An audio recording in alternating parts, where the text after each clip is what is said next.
I want to wish a very warm welcome to Tocca Talks to Mercedesz Csampai. Welcome to the show. Hi. Hi. So, you are Swedish, but I've read that you speak loads of languages. So you obviously don't have only Swedish parents then, I suppose. So I am raised in Sweden, Mm-hmm. and my mother is Russian and my father is Hungarian. So Okay. yes, So how come you grew up in Sweden? yeah. My mother started working here. She's an opera singer. Oh. So we moved here, and then yeah, we stayed here because we like it here. Yeah. So I think of myself Swedish. Yeah, but it's amazing that you have both Russian and Hungarian with you as languages as well. Mm-hmm. Yes. So, yeah. Exactly. And you just said that your mom is an opera singer. So did you start with music and singing very early then? Yes, I mean, we've always had classical music and arts around me because my father is also a violinist, and my grandmother was also a ballerina, and my grandfather on my mother's father's side, so my mother's father's father was also a ballet dancer. So I grew up in this aesthetic family. So I've also always had music and arts around me, and yeah, I grew up with music and always loved music and loved opera and loved singing. It was a big part of my life always. And yeah, as I grew older, I started to go into more a musical kind of direction, liking musicals. So yeah, but we've always listened to musicals when I was small. We had this CD of old Broadway classics, like Broadway Baby and You're Nothing Without Me and Don't Rain on My Parade. Those types of classics that I always listen to. I just love them. I just remembered a funny story. When I went to school, I was sitting on the bus and listening to music. Apparently, I used to sing out loud. And I never thought about this. So I was sitting on the bus singing show tunes until the bus driver and the person sitting next to me told me, excuse me, little girl, you're singing out loud, just so you know. Oh. But I was just so into it. I loved it so much. So yeah. That's really sweet. Yes. So did you go to a music school like Adolf Fredrik or something like that? Or did you start with private lessons, or how did it all start for you? So I went to a classical music school called Lilla Akademin in Stockholm. And I played the piano and the violin. So I started playing the piano from the first grade and violin from second or third. And as I said, it's a classical school, so it was a lot of classical music and the technique, and it was a lot of fun. And I also actually got into Adolf Fredrik, but I decided to stay at Lilla Akademin, a junior academy of music, they call it in English. To just evolve in the classical aspect of music, to learn more about it because it's so important. Yeah, I couldn't agree more. So, because I went to Adolf Fredrik and I started with a lot of classical singing as well. And one thing that I also saw when I read your biography, which confused me because I'm, a soprano. Today, I don't know, I don't sound like a soprano today. I'm hungover. Anyways. So,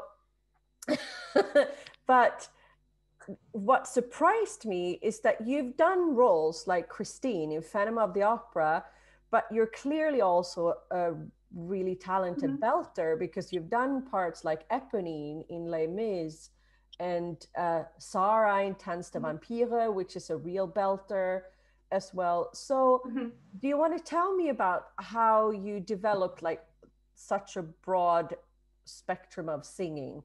Because I find it difficult. I don't belt necessarily. I have a very strong mixed voice that I can go into when I do more musical theater. But how do you do it? So, as I said, I started out with playing the piano and the violin and going to this classical music school. And then when I got older, I decided that I wanted to do musical theater. And as I said, I was always singing in my childhood. We had choirs in school. You know, we had different types of songs that we sang, everything from classical to rock. You know, it was a lot of fun to try to find new stuff, you know. And when I got into performing arts school in Gothenburg, which is a musical theater school, I was very Disney-esque in my singing. So I was high soprano with a lot of mix in my voice. And I was so thankful and grateful for my mother because she's an opera singer. So she could help me find my voice and find the right technique to be able to sing, you know, properly, because that is so important when you're doing long runs, for instance, and singing a lot so you don't destroy your vocal cords and stuff like that. So when I got into the musical theater school, I was very Disney-esque. I was very mixy. And I started with learning how to belt more because I really didn't know what that was. Even if I really liked musical, they were like, what I thought was like screaming very high, you know, you didn't really know what it was, but it sounded so cool and you wanted to learn more. So in school, I learned that. And then since I have my mother as a thanks, my amazing mother, Natalia Usmanova, she helped me to develop my classical singing. So it was a bit tricky for me at first because that was not something that I was essentially used to.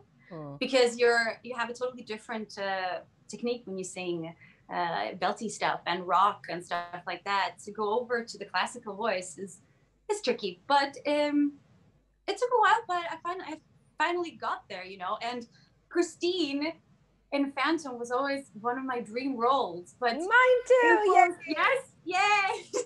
It's amazing. I was listening to the soundtrack since I was a little child, and you know the high E at the end of Phantom of the Opera song is just, you're listening to it and you're like, oh my god, this is amazing. So it was such a big goal for me, but it was kind of, you know, over there.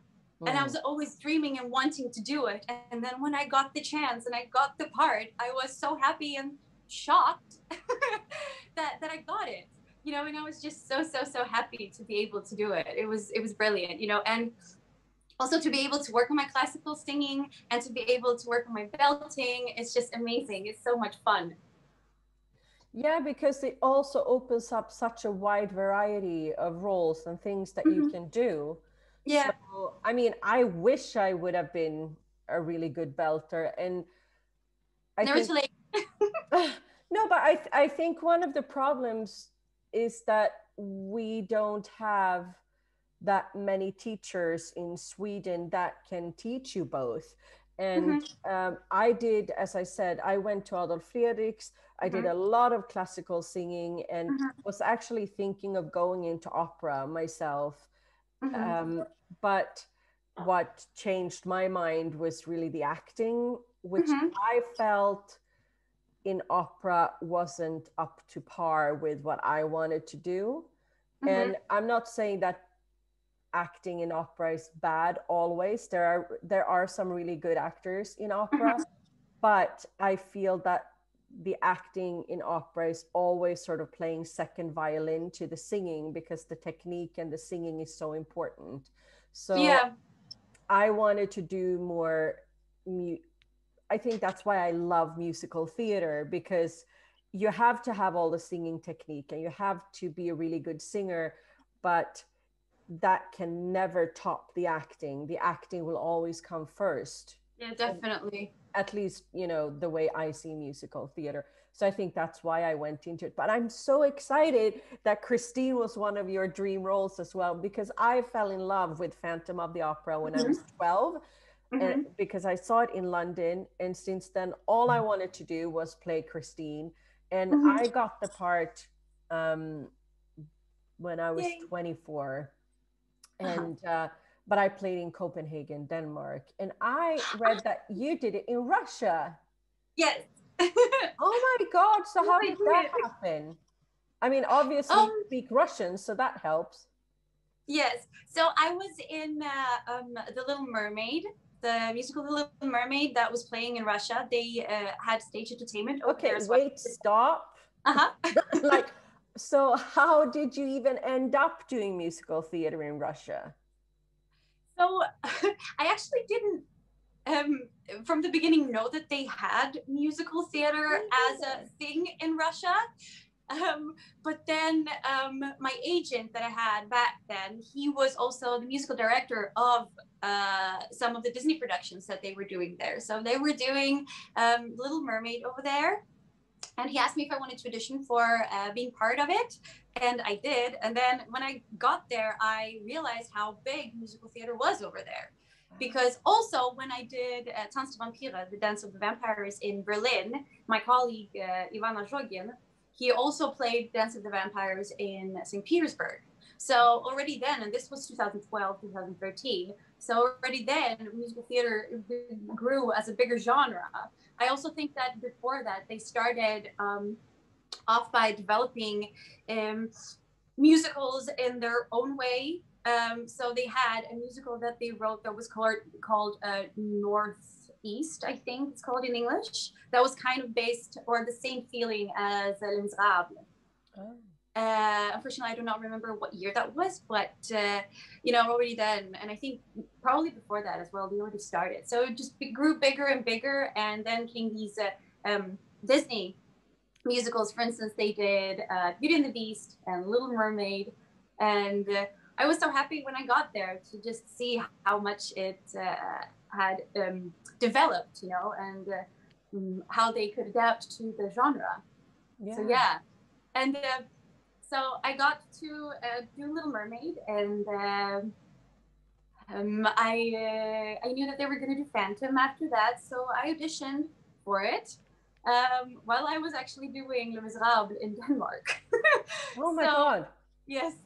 So after Little Mermaid, I went to do Les Miserables in Denmark, playing Eponine, and then I auditioned in Moscow to do Christine in Phantom, and then I got it. So yeah. That's amazing. Yes. Like, I also find it, super inspiring that you don't seem to be afraid at all to take on, new challenges. I mean, obviously you knew Russian, but if you did Les Mis in Denmark, you must have done it in Danish. I mean, I did Christine in Danish. Yeah. And yes, I know all about that.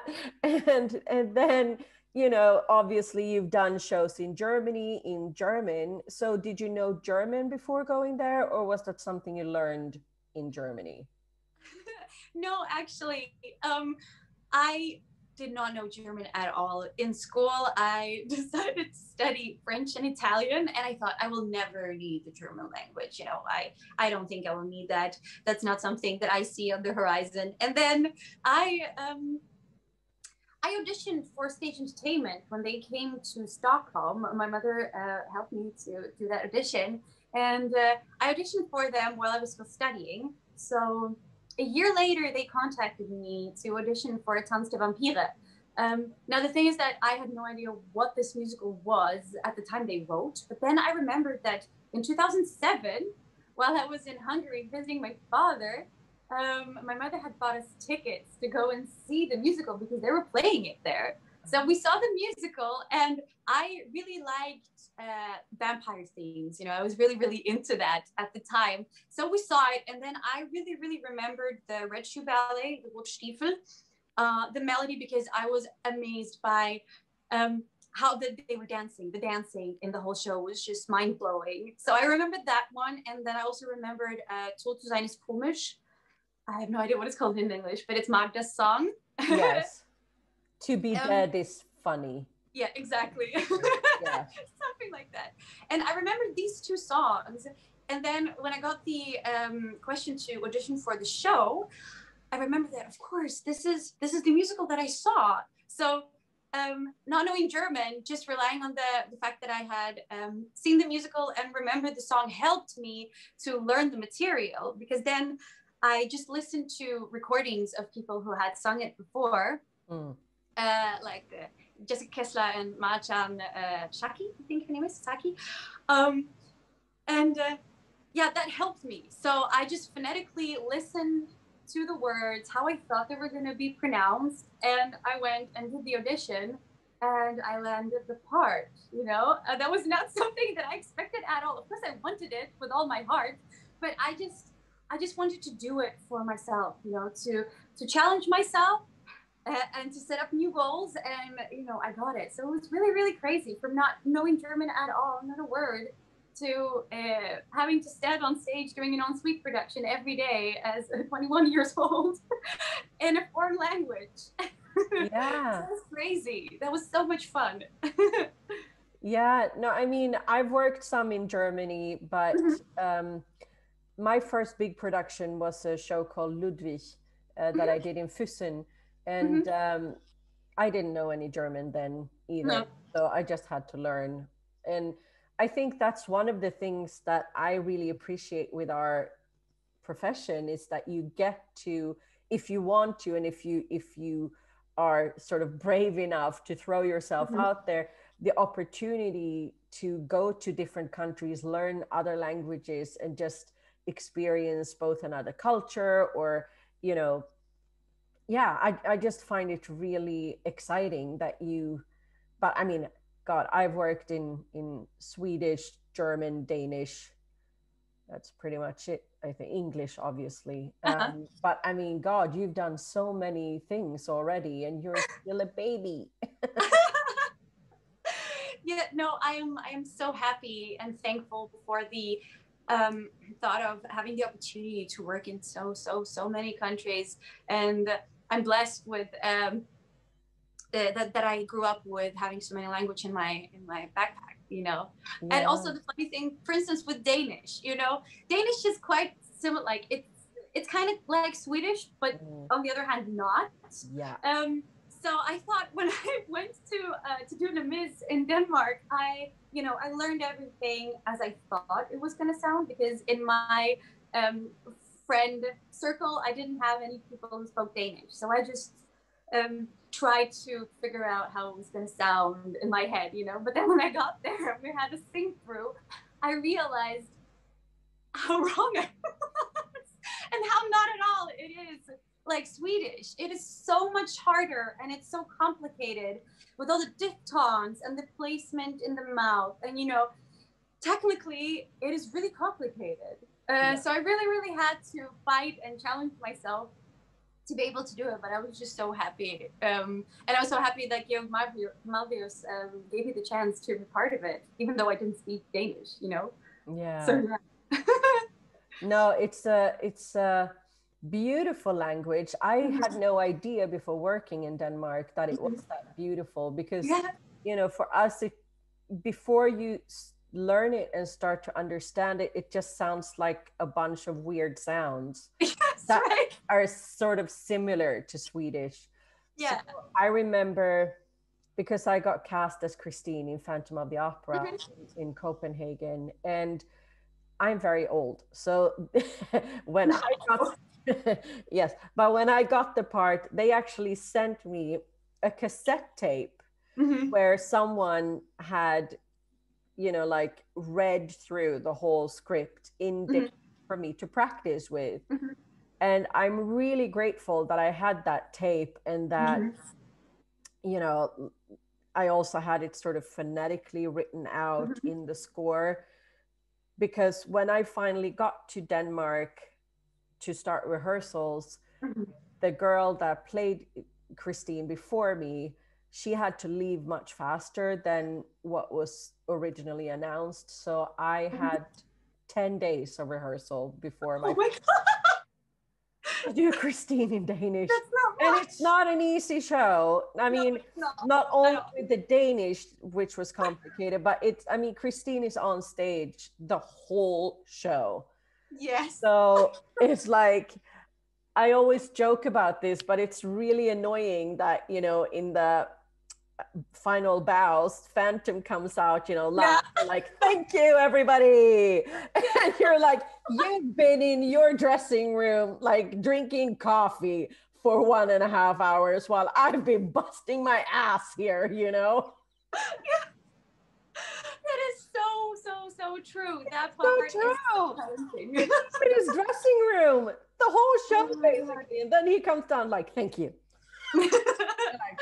But did you also have someone that worked with you phonetically afterwards when you got the part, when you had these 10 days to prepare? Did someone work with you? Yeah, I had Karen Hoffman, I think her name was. She had translated the show, so she worked with me, and then some of the actors that were in the show, I remember specifically, like, God, I can't remember his name, but he played one of the theater directors.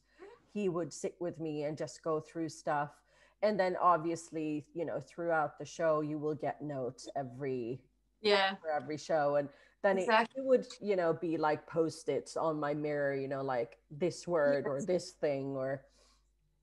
So yeah, it was a constant process because, you know, when you don't know a language, obviously in the heat of the moment of playing, things might go wrong. The only thing that I sort of relied on a lot is that they actually say in the show that Christine is Swedish. Yes, I know, right? So I'm like, I'm gonna get away with some, you know, like Swedish sounding words because they actually say that she is Swedish. So and it's authentic. Exactly. And it's really funny because even when I did like my first big interviews for the Danish newspapers, they were like, "Oh, the very Swedish looking girl." Like, I don't think I'm that particularly Swedish looking, but I think, you know, even just crossing the border to Denmark, they're like, "Oh, she's so Swedish." Oh, yeah, probably. I don't know. But so you did Tanz der Vampire, which is one of my favorite shows. I absolutely love that show. I've never, I think I probably auditioned. I never got it anyway, because it's not really my kind of singing in the show, but I just love that show. So who was your Krolok? My Krolok was Ivan Mazhogin, so the Russian Krolok. We also actually played in Phantom of the Opera together, so it was a lot of fun. Yes. So he was also my Phantom. So, and the funny thing is that he's almost 2 meters tall, and I'm quite petite, so the height difference was quite fun. It was kind of cute. So yeah, yes. I think that's the only reason I actually got Phantom, because in Denmark, my Phantom was almost 2 meters as well. Yeah. Because otherwise, you know, I'm not super tall, but in musical theater terms, I'm 168. So yes, a little taller than the normal Christine. Who was your Phantom? Peter Jorde. I think he was our Jocheved. Yeah, that's very possible. Tall, very good looking guy. Yes. And Steve Lawson was our Jean Valjean. They were amazing. Yeah, no, that sounds about right. I think I remember him talking about that at one point. But no, he was an amazing Phantom. I love him. Oh, yay. Yeah, and Thomas Kofod was my Raoul. He was then doing Phantom in the Phantom sequel in Denmark. So he's Love Never Dies. Yeah, so he's grown up now, and yes. Yes, like we all do. Yes. And but no, go ahead. Yeah. No, just want to say that in Tanz der Vampire, so Ivana Shogin was my main Krolok, and then we had this. They came up with this idea to have like the Midnachtsball theme, so midnight ball. And then we would change Kroloks. So they would invite in people who had already played the part. So for instance, German actors as Jan Ammann, Kevin Ammann! Thomas He was this is so funny because Jan and I actually started out in this business together as babies. He and I played Ludwig and Sissi in the Ludwig. Yay! we actually lived together for a while, shared apartments together for a while. And no, he's one of my oldest, dearest friends in this business. So yeah, he's that's sweet. so fun. And Yay, he's been on the show too, so yay. Yay. Yeah, it was so much fun to work with him, because the thing was that I hadn't rehearsed anything with almost any of the Koloks when they came.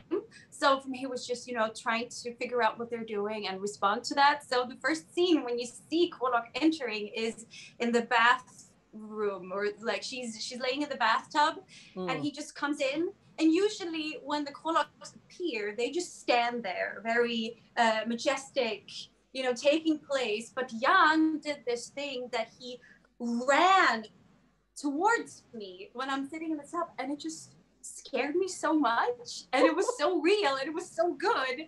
And it just gave this real feeling of, you know, seeing a vampire for the first time and being so scared. It was so much fun, and he was amazing to work with. It was so much fun. And oh yeah, also Mercedesz came and played with us as well, and he's amazing. Just everyone. Yeah, it was a lot of fun. Oh my God, that sounds like a lot of fun. Yeah, I love that show. If you haven't seen Tanz der Vampire or haven't listened to the music and you like musical theater, go do it. Definitely. And, you know, I think German musical theater is as good as any musical theater anywhere in the world. So if you have the chance ever to go and see Tanz der Vampire in Germany, just do it. Yes. It's worth it.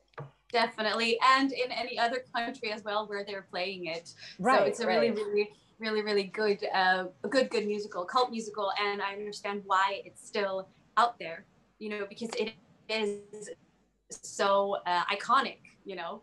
Yeah. Definitely. And I was also really happy. I had the chance to do Tanz der Vampire twice in my life. So I did the original version in 2013. And then in St. Gallen, in Switzerland, we did a new version of it as well, which was a bit different, a little bit more modern. And there I played with Thomas Boichet and Tobias Giri as Alfred. Yeah, and it was a lot of fun. It was really cool. It was the same music, different staging though, and different clothes. And different directing. So Ulrich Vigas was really cool to work with. He had new ideas, and it was a lot of fun. And it was fun to see that Tanz der Vampire can also look in a different way, because it is a musical that has looked kind of the same since it began playing as also, for instance, Phantom of the Opera and Les Miserables. They tend to do the same version because that is what works. That is what people like. But it was also fun to be able to do something totally different. So yeah, I bet I would have wanted to see that actually. I've only seen some footage from when they tried to do it on Broadway, and it was a complete flop. And it's so sad because it's like they didn't get the whole thing, you know? No, because it's such a good show. It's a really good show. Yes, it completely just bummed out on Broadway.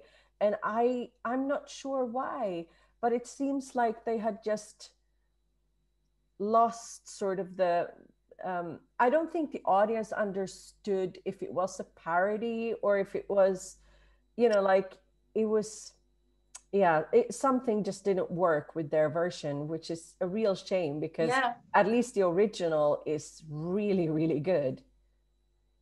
Yes, exactly. Definitely. I agree with you. And also it has this magical feel to it. You know, you sit in the audience and you see a fairy tale kind of, you know, a fun one. It's just so special in its way. And to ruin that by destroying and taking away all the magic, or I can imagine that they wanted to try something new, you know, they wanted to do some new jokes or have a little other spin on it, do it more suitable for Broadway probably. But unfortunately, what I've heard is that it didn't work out, and it was just a shame, because I think that if they would have kept it as it was, it would have worked, you know, because it is a beautiful musical, and that's why it's been kept alive for so long. Yeah. No, I love it. I think it's awesome. Yes. I imagine then you have also been dancing a lot since you were little, or Yes. yeah, because performing arts school is very much focused on dancing, as far as I know. Yes. And also, when I look at, you know, again, your biography of stuff that you have done, I saw that you, for example, did Paramour, the Cirque du Soleil musical in Hamburg. And I mean, that's quite a lot of dancing and like circus stuff in it as well. Did you have to do like circus Yes. things in it? Um, a bit. You know, it was so much fun because when I was younger, I actually did circus. I went to do circus when I was younger. So one of my disciplines that I was learning was aerial silk. So, you know, you have these silks that Yeah. you're hanging in and doing tricks in and so on. And I also did acrobatics when I was younger. And what you said that I will, if I was dancing when I was younger, I danced since I was a kid. So I started off with ballet because that's an important, good thing. And I did some flamenco as well when I was Oh, 6 years wow. old. Yes, yes. So it was a lot of fun. And then I started with gymnastics, and then I went to Lassigkilers dance school. So it's a dance school in Stockholm where you dance. And I went to a 3-year program where I danced jazz, modern, tap, and ballet as well. So, you know, I got to evolve that part of myself. And then when I got into performing arts school, you know, we focused a lot on the dancing. So it was a lot of fun to be able to do that because it's an important part also in musicals. So, and to go back to Paramour, for instance, the circus part of it was that we as Indigo, as our character was called, got to fly in the show. Oh. So this was a lot of fun. Yes, so we were in a harness. We had a string on our back, and we had like a pas de deux number with the person who was playing Joey. He was like spinning us around, and we were just flying around on stage, and it was just so beautiful. It was just so much fun. So that was pretty cool. And we were also dancing a lot. We had some dancing elements as well. And to also be able to work alongside Cirque du Soleil performers was so inspiring. They are amazing at what they do. And it was just so much fun. And yeah, it was really, really cool.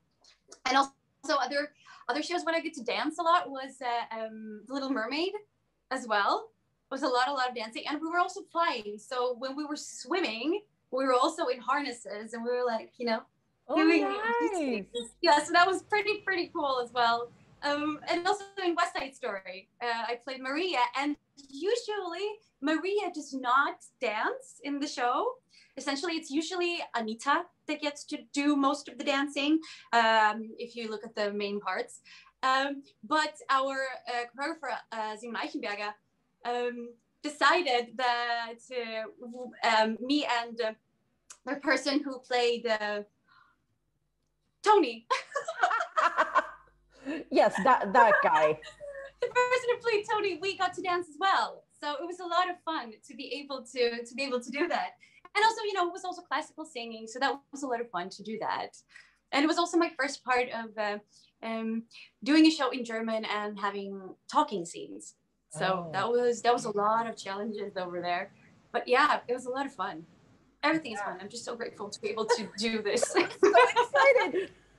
I'm so excited. I'm so happy. It makes my heart jump, you know. Yeah. So how are you holding up now that we are not really allowed to do anything?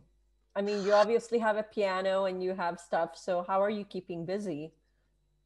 Yeah, I'm practicing the piano. I also have a violin, as I said. So I practice the violin. I bought an ukulele as well and decided that I wanted to learn that. I have a guitar at home. I have recorders. So you know, I've been doing a lot of that and singing. I also have a new hobby of doing calligraphy. Oh, So nice. I'm painting a lot and writing, and that's a lot of fun. And I'm also recording songs, you know, doing covers, and just trying to be as productive and as in the bubble as possible. And of course, I know it's a hard time for everyone, you know. So, but Mm. I'm doing okay. That's good. I'm glad to Mhm. hear it. But Yes. you have also quite recently done a huge show in London, in the Yeah. West End. So Mhm. tell me about that, because that must have been really exciting since it's an original show as well, right? Yes. Yes. So It.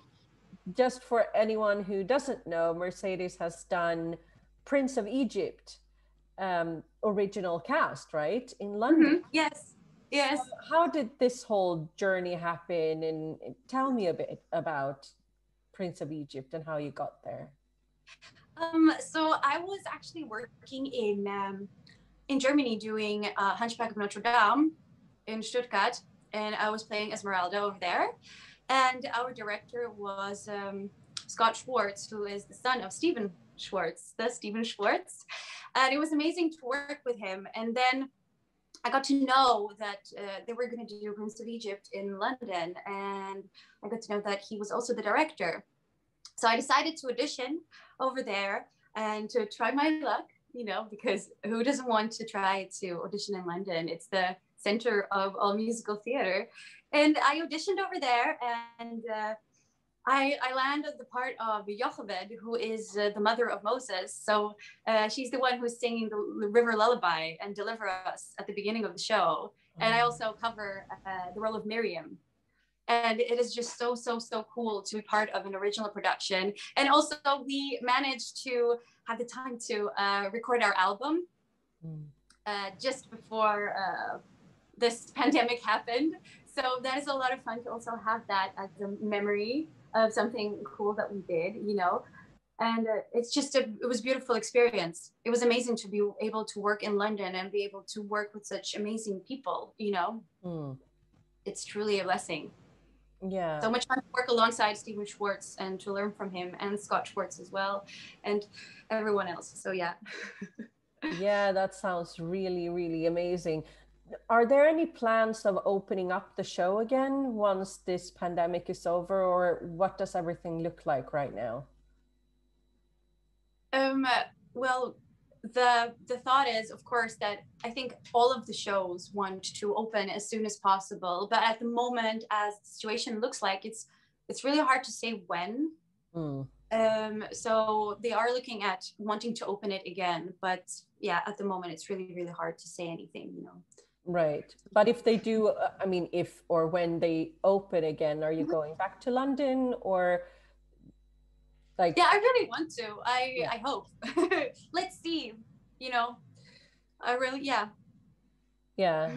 I mean, I suppose it's hard for everyone to make any decisions right now as well, because, you know, one country might open up or there might be other offers on the table, or, you know, no one really knows what's going to happen. So, Exactly. yeah, Definitely. but you're living in Stockholm right now. Yes, I am.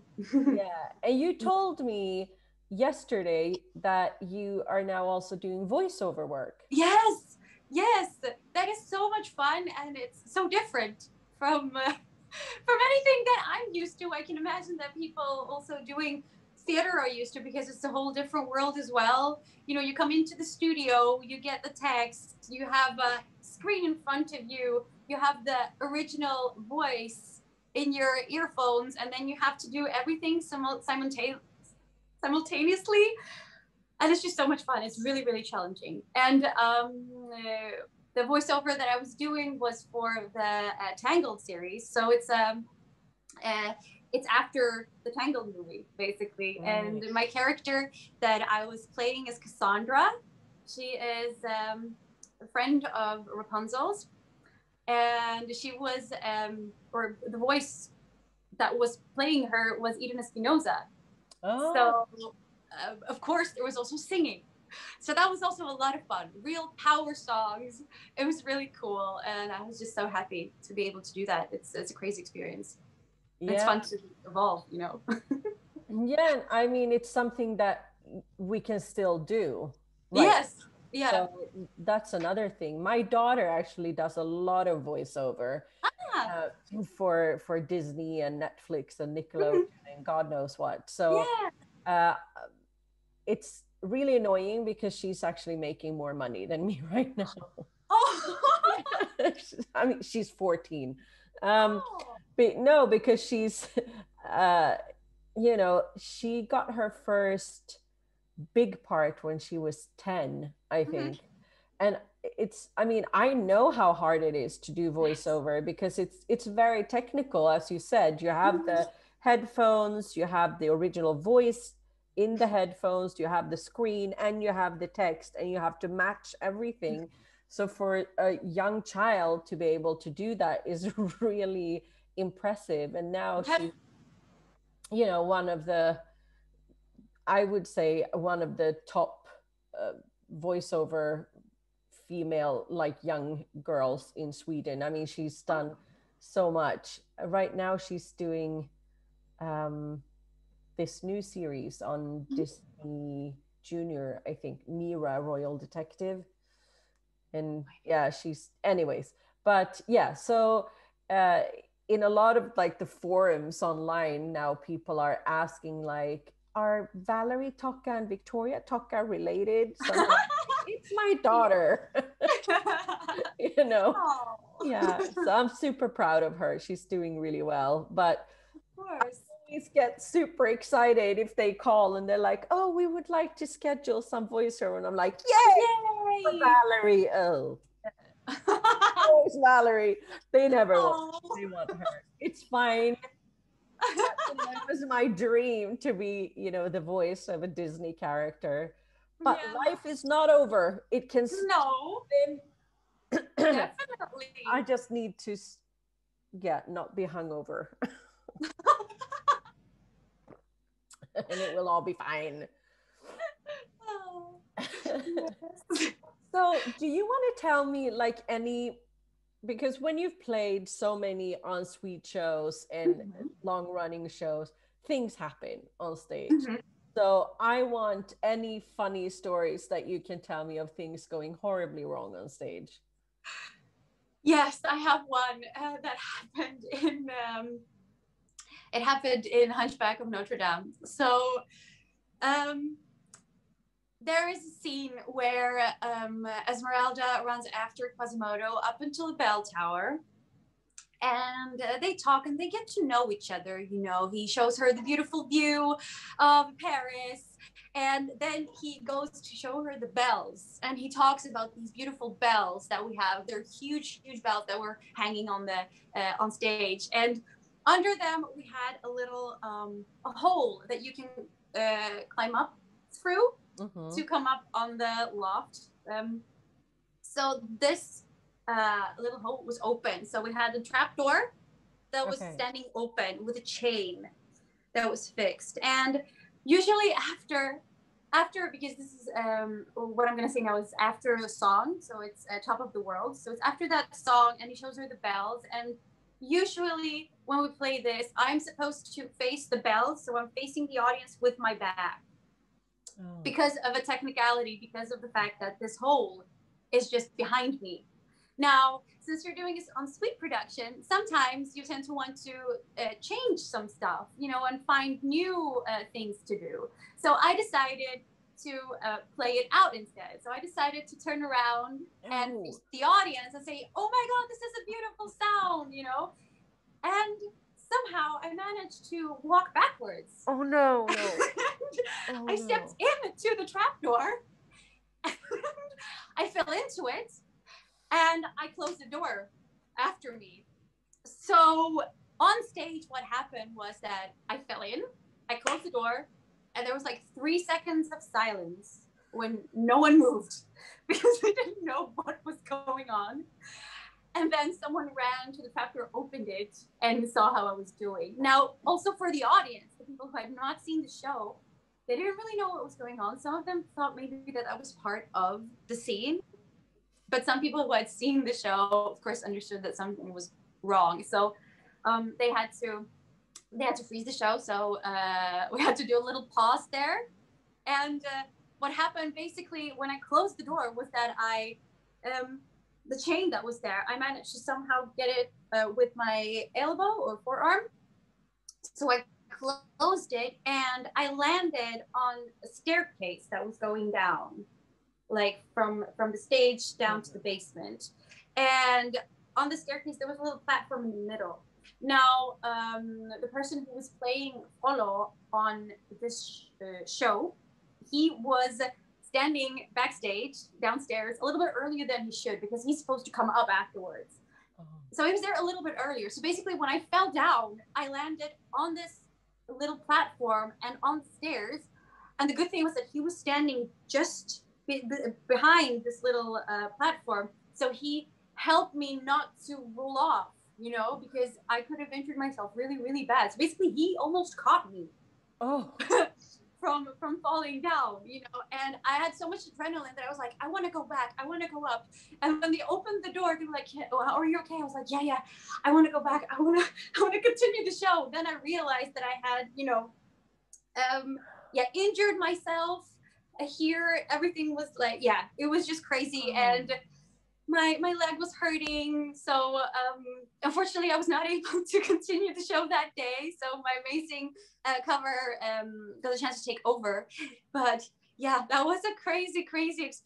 Okay, moral of the story, ladies and gentlemen, don't change stuff that has been set in place. Like if you have a blocking or a staging, stay with it. There is a reason.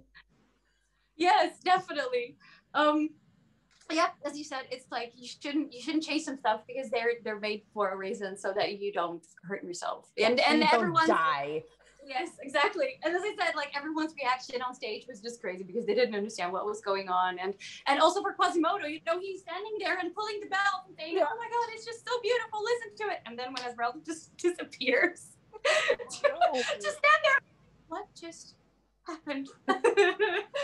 Yeah, but it was a crazy thing, but it was, you know, when you look back on it, it was fun because then also afterwards I got the chance to see how it looked like from the outside and see everyone's reactions. For instance, I saw the conductor, you know, his face, poor man. He was conducting and all of a sudden, you know, something happened. He was just like, oh my God, oh my God, oh my God. And then he touched the phone, you know, and took it. Yeah. It was really crazy. It was, yeah. That was an experience. Yes. Oh my God. Yeah, that sounds horrible though. Oh. Mm-hmm. But I do understand the show must go on thing. Yeah, definitely. You know, because the adrenaline and everything that's happening. It wasn't that bad, but I almost broke a finger in Phantom once. Oh no. Because at the end of the point of no return, when Christine figures out that it's the Phantom and she's trying to run away, and he grabs her and swings her around. For some reason, Peter got me, and like the momentum of the swing got me around really quickly, and I just hit my hand into his chest to sort of stop myself. And I just heard crack. Oh no! Like ow, ow, ow, ow, ow, ow, ow, ow. And, and you know, like, and we both heard it. And, you know, and he was like, I broke her. And I was like, how? We're like facing each other, and he's supposed to start, you know, like he sings to her. Like tears are streaming down my face because I'm in so much pain, but like my acting was on point. Yeah, definitely. And you know, we just kept going. Like we did the whole, like from that point on, it's probably another 20 minutes of the show. So the final lair, when you know, like when we run out after the point of no return, and then it's and then the boat ride. Yeah, then it's the really quick change into the boat ride, and then the really quick change into the wedding dress. And you know, exactly. Oh my God, Phantom, and everyone's like, "How are you?" I'm like, "I'm fine." And, you know, and then he's supposed to throw me on stage again. And anyways, so it wasn't broken. It was very badly, you know, what do you say, sprained. And then, yeah, and then I had to like do the show with my fingers taped together like this for like 5 weeks. So that was but I mean, things happen. It's just not fun when someone hurts themselves. It's that's scary. So yes. Do you have any other fun things happen? Jan Aman told me that he used to bite his Saras for real. I don't remember if he did that actually. No. But I had one of the Koloks. It was because when I'm playing with Ivan Ashogin, he's so tall. So basically, after the bite, he's supposed to swing Sarah onto the other side, you know? And usually you do like a little back bend. So you're on his arm. And because he's so tall, I used to kind of, you know, lay back on his arm and he could hold me. Now, when I was playing with another Kolok, we hadn't rehearsed, of course. So when he did this, in the momentum, because it's so fast, he swung me a little bit too hard. And since we hadn't rehearsed, he basically accidentally dropped me on the floor. Oh, no. And since I'm back bent, you know, you know, hit my head on the ground, and the whole ensemble is standing around. Yeah. And I was like, oh my god. But the good thing was that I didn't dead. Yeah, kind of. But then I had to kind of like play that I was groggy after the bite, so it was okay, you know. And he played like that he was picking me up, you know. And we kind of managed to play around it. It was just afterwards I was like, oh my god. And I think the ensemble, for them, it looked that it was a bit much more serious than it was, but it was just a fun thing. And then of course, you know, happens so many times when you slip, when you have like long dresses on or skirts, and you're supposed to run, and it's like, for instance, a serious scene, and then you just slip and fall, and you somehow have to continue on from that point without giving it away. You know, those stories, I've had so many of them because they happen, of course. They do a show every day. But and the hardest is when it happens in one of those like big crinoline dresses with these, like it's happened to me in Phantom, and you're kind of like a turtle, you know, and you're like, I can't get up. And you're like, this is so ungraceful, and like, I'm so humiliated right now, but okay, whatever. It's horrible. We had that with our Carlotta. Yes, our Carlotta in Moscow. She had that she fell when they were doing, I think it was the producer's scene 2 or 1, I don't remember. Basically, she's running in and she slipped and fell somehow, and she couldn't get up. She really couldn't get up, and I could hear in the monitor, you know, that you have backstage, that the producers, the guys who were playing the theater directors, they were trying to be serious, but they were laughing so hard because they were trying to get her up. But she was laying there, as you say, as a turtle, because she couldn't.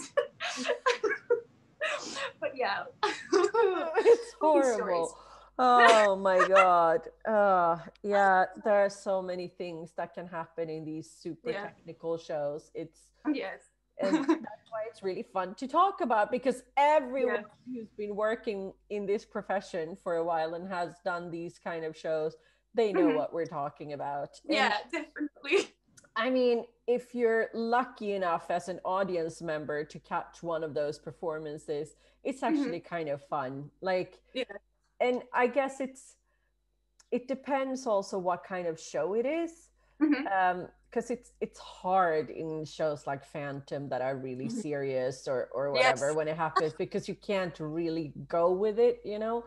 But then when things happen in more sort of comedy shows or whatever, I remember I saw a funny thing happen on the way to the Forum on Broadway with Whoopi Goldberg in one of the leading roles, and the show had, you know, gone on for like 10 minutes maybe. It was really in the beginning of the show, but you know, the show was going, And then the doors opened, and I think it was Quincy Jones and his wife who came, but they were late to the show.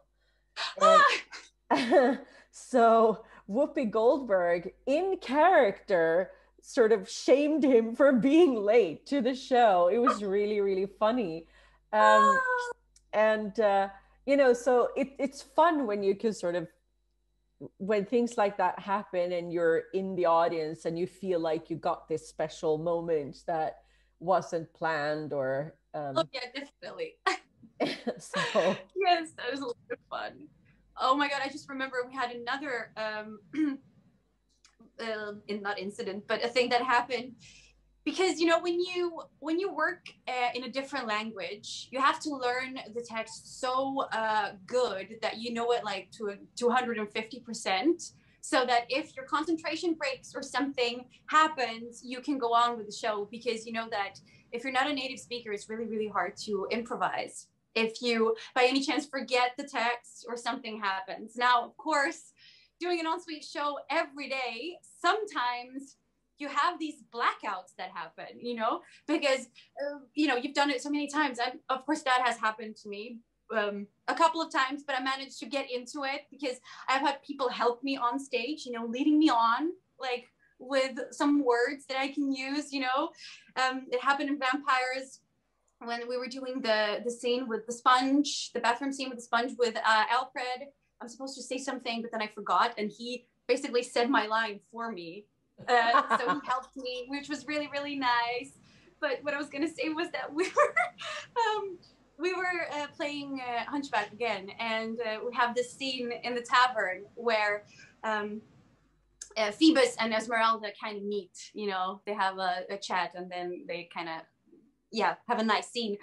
And in this scene, somehow my partner who was playing Phoebus, he forgot his text, and he's a native German speaker, and we have this background music going. The whole ensemble is on stage, and he's just quiet. And I can see like his eyes, he's going like, I don't know what to say. I don't know what's going on. And you're like, I can't help you. Yeah, exactly. I was like, I don't know what else to say. I'm going through my head, like what feels for like 2 minutes. What I'm supposed to say, how I can help him, because I have no, since I'm kind of hoping that he will say his line so I can kind of continue. I was like, oh my God, what can I figure out? But then after a couple of minutes of silence, what it felt like for me and for us, I managed somehow to get on with the scene by going on with the text. But that was just, this moment of like, oh my God, I don't know what to do right now. It feels like we're standing on stage forever.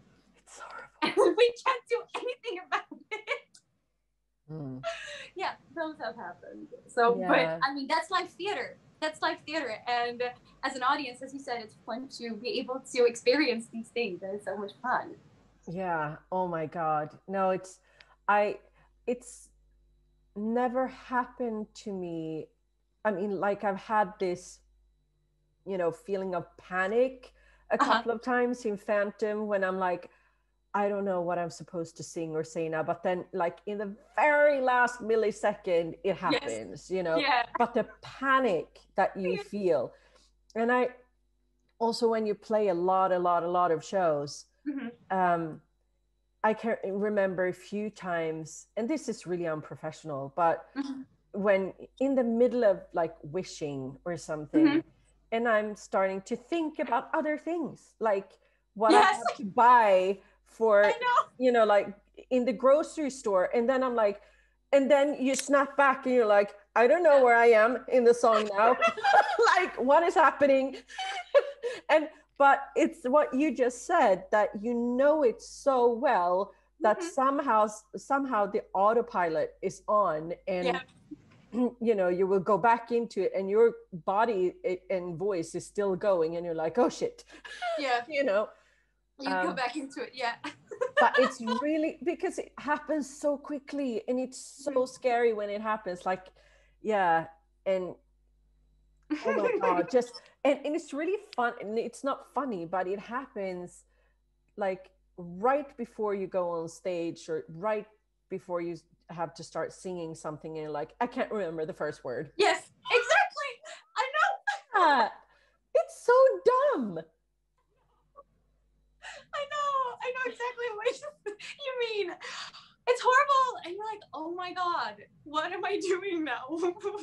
But you just have to go in and hope that your memory, the body, will do it for you. That's why rehearsals and, you know, just, it's so important to just, you know, keep doing the material. Like I remember, I mean, in most of the shows I've done, I like go through a lot of the text before the show every single time, just to make sure it's in there, because it's my like absolute panic dream that, you know, nightmare that, you know, I will lose text on stage and not know what to do. It's so horrible. Oh, but have you had these horrible dreams that you're in a production, like let's say famous production, and you don't know the part, but you're pushed on the stage and you're like, I have no idea what I'm supposed to do right now. And you're standing there and trying to figure it out. It's horrible. I've had it a couple of times, and in the dream you're panicking so much. I know. And it's a horrible experience. I've had and the funny thing is that, I mean, I've done a lot of things you know, over the course of my career, but for some reason it's always phantom related. It's always Christine. It's always Christine. And it's always like, you know, either being late for hair and makeup and not fitting into my costume, something is wrong. I have dreams of running up the stairs to the stage and I never get there. Oh no. You know, you hear the music starting and it's like, oh no, things like that. And it's always these stress nightmares, and it's always phantom related. I don't know what that's all about, but yeah, so maybe we need to go to therapy. Who knows? Phantom therapy, like what the hell? I don't know. So do you have any dream roles left that, you know, you on your bucket list, stuff that, you know, oh, this is something that I would really like to do?